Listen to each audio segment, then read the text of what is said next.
Hello, dear friends. Oh my goodness. Okay, so I want to talk to y'all about something because it's intrigued me for quite some time, and I've just wanted to kind of tell me what you think. So, you guys know that I've been on this kick probably for like a year, maybe. I mean, I've always loved to dress old fashioned, um, and be different and stuff. But I did go through that phase of like right after my divorce. I was very like gypsy, and I still have little, fragrances of that kind of style. But I think you can kind of always go back to how you were as a child. And I posted this on my Facebook. I think I put it on my fan page, or I either put it on my regular Raquel Stafford, I'm not sure, my personal page. But I just kind of wanted to get a feel of like how women dress and what has been the reception. Have they gotten reception from it, or have they felt like it's more of like a hard thing to do because they feel a little bit McJudgy that they're being judged by other women. And so you never can tell. It's like sometimes people are very much think it's really cool, but they would never do it, or they either think like, what is she doing, like. And I just thought of this whole thing. It was like interesting that when I go out and I'm dressed old fashioned, difference that you get in how people talk to you and stuff.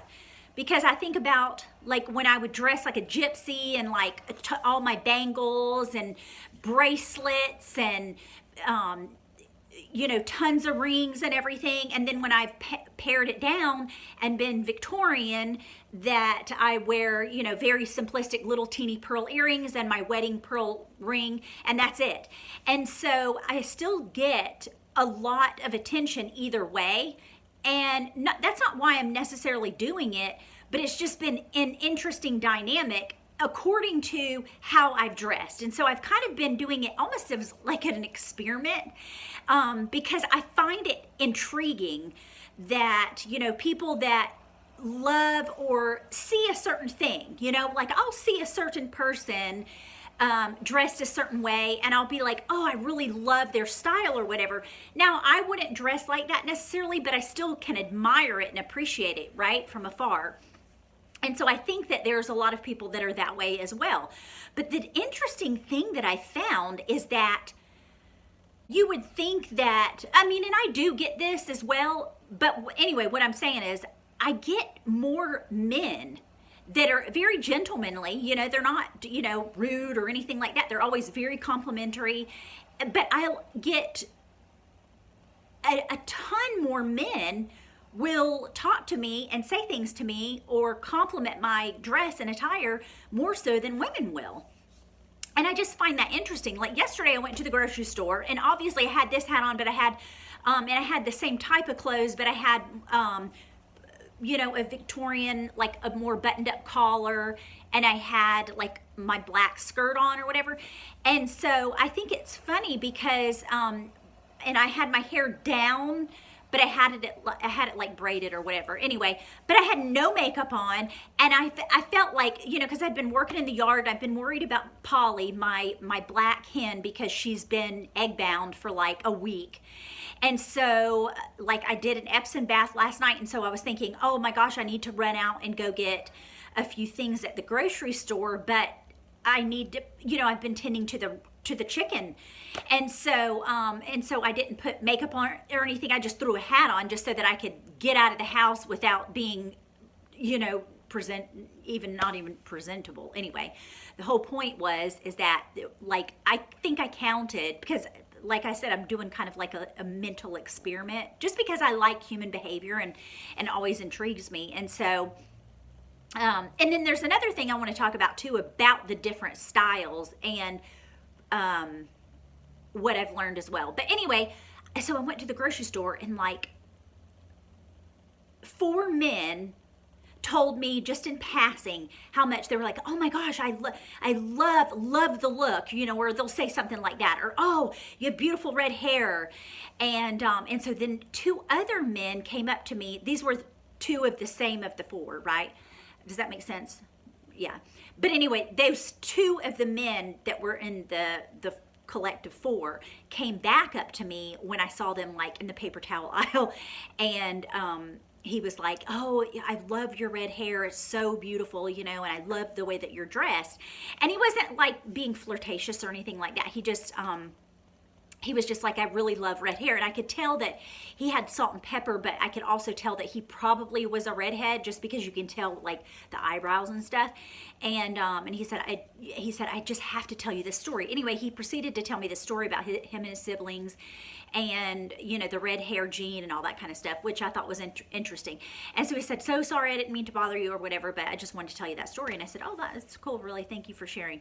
And so then one of the other guys that I had seen when I first walked into the grocery store was this guy that he had like chains on him. He had like motorcycle boots on, jeans, a t-shirt, and he actually was driving a motorcycle. And because I had seen him, I think I had vaguely thought I saw him in the parking lot, because we were going in near around the same time. Anyway, point is that like you would not think that like the way that he looked. I mean, he had tattoos all up his neck. I mean, an older gentleman, but very much like you would not look at him and say that he would ever like remotely say anything to me. Like that just would never occur to me that someone like that would say something. But he stopped me twice in the grocery store. One was at the deli section and the other one was in the produce section. And he was like, hey, he goes, I love the Victorian era. That is my favorite era. And I said, oh, thank you so much. And he said, I love your look. It's so wonderful to see women dress like that, you know, which I thought was interesting. So you're always going to get that different, you know, maybe you'll get that person that says that kind of thing and they can appreciate it. But then you also have this flip side of like, a lot of people won't dress like this. And I find it interesting because, and tell me if I'm wrong in this, or tell me if I'm like completely out there, because I've been known to be out there, but it makes me wonder like, why when people dress maybe like in the 20s or the 30s, even the 40s or 50s or, you know, that kind of thing, people admire them and they're like, oh, that vintage look, oh, that's just fabulous. And it's like, has this kind of like connotation towards it that's like, oh, it's so wonderful and great and everything. But then when people are dressed like in the Victorian era, it's almost like, oh, they're old fashioned. Oh, they're old fashioned. And it's like, why is there such a difference in that kind of approach to the different periods? Does that make any sense? Like, you know, like most people that see me and the way that I dress now is like, or like people like my siblings and stuff that they've known that I love, you know, Laura, well, my sister's the one in the lobby that's wearing the Little House on the Prairie clothes, you know, why? I mean, it's almost like that's a negative thing or something, but I think it's cute and precious and I love it. And it's like, I want to bring it back and like people to not, especially women, not to be embarrassed to dress in the Victorian era, because I think that they get kind of like the brunt end of the deal when it comes to people looking at that particular era and, you know, that historical side compared to like somebody that loves vintage. And I love vintage too, but I'm less of a more, you know, that kind of like the 30s and 20s and 30s and 40s, like that's just not my favorite. My favorite's the Victorian or Edwardian, you know, I like those type of you know, very primitive kind of, I don't know, farmy, like, you know what I like Little House on the Prairie stuff. But I better charge my phone. Okay, you guys, so I'm back. Anyway, I had to charge my phone. And so what I was saying is, so that's my question, is do y'all think that people that dress like the Victorian era get a different kind of feedback than say somebody that wears like 1920 clothes or things of that nature? I think it's quite interesting that a lot of women will want to dress this way. And I think too that like it does take courage to dress a certain way, especially like if you're going out of the realm of like normal people. You know what I'm saying? Like depending on what you do. Like I just want to encourage women because I feel like a lot of times that we're so apprehensive to do this because it's easy to do this kind of thing, you know, let me dress like this. And it's almost like in a sense you play, you know, I heard it put one time, I was reading in a book and it was about Tasha Tudor. And I thought, you know, that is really a good aspect of looking at it. And it was that the interviewer interviewed her and basically it was like almost like she was playing pretend, you know, like people will look at them and say, oh, you know, it's fun to dress up. And like there's a lot of people that will actually like wear, you know, wear certain outfits for photography or photo shoots or something like that.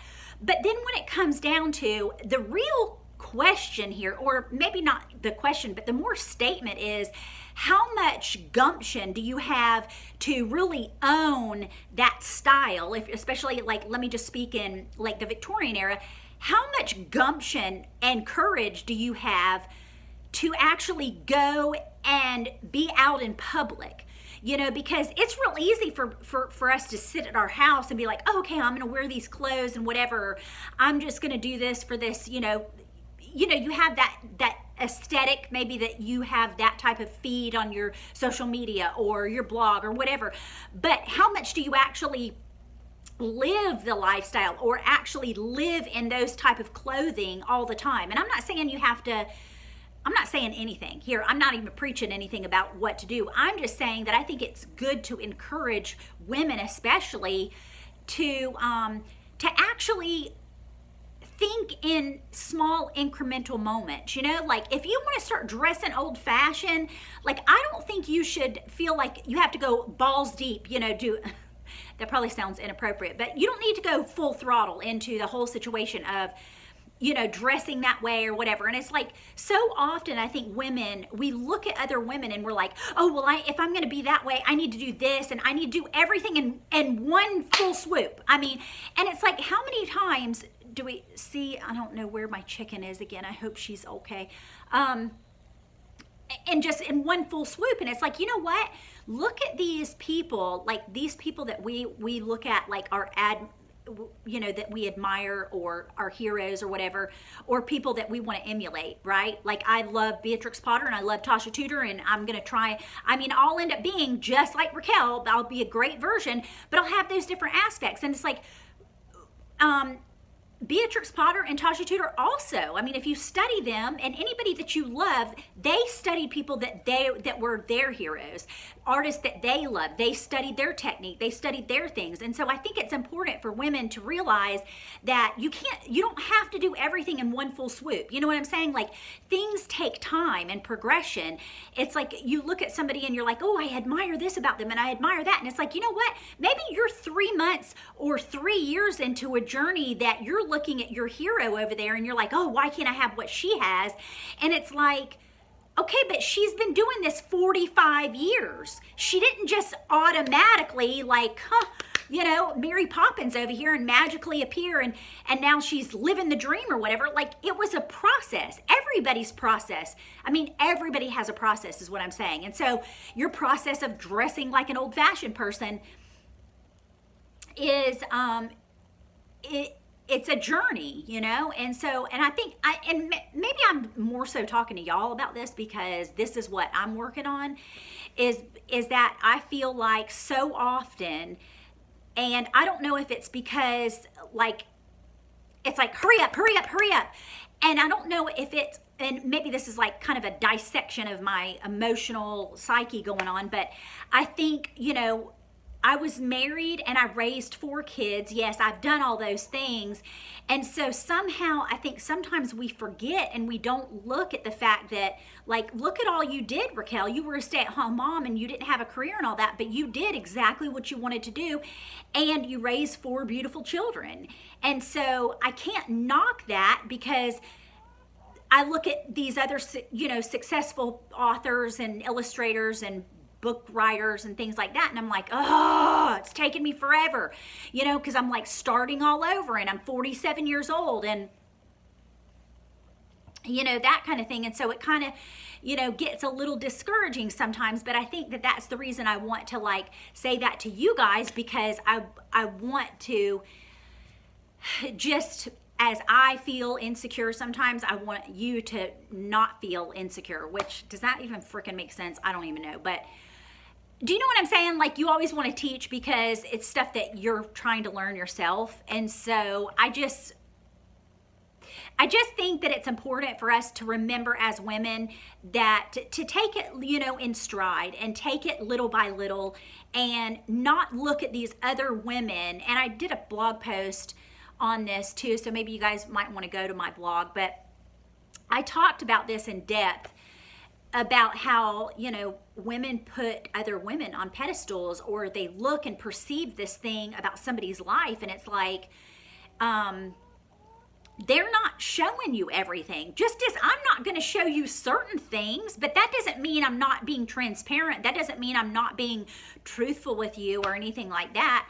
I mean, heck, you guys know that I've went through a lot of stuff, especially like being married for 25 years and then starting all over and literally feeling like I'm starting over. And so it can get discouraging sometimes. So especially for women, like say you're just getting a divorce, or you're freshly, you know, maybe you just lost a spouse, or you're you know, an empty nester as a mother, you know, like I had all that stuff, like, you know, became a divorcee, and, or is it divorcee? I don't know. And all my children were gone. So I was an empty nester, that I moved. So, you know, all those different, like the 5 things that are like extremely traumatic for someone in their life. Like I had one of each of one of those. And so I don't know, I kind of got off in a tangent because I was talking about Victorian clothing, and then I went to self-esteem and all that kind of stuff. Anyway, I don't know. But yeah, I just think that it's important. Like, do you think that it's interesting? And I wonder what makes you think about, like, why is it that more men are prone to say complimentary things about the Victorian dress? I mean, I'm really curious about that. And like, if there's any men that actually literally watch this video, because I'm not sure that I don't think any men watch this, but I would be interested to know what do you call it? Like, what draws a male to compliment someone, compliment a woman, or whatever. Like, maybe they compliment all the styles, I don't know, but, or maybe they just have old souls like me and we resonate on that level. Do you know what I'm saying? Like, or is it just energy? I don't know. Yeah, I think I answered my own question, maybe. No, I didn't. Yeah, so I just want to say that. And I hope you have a lovely day.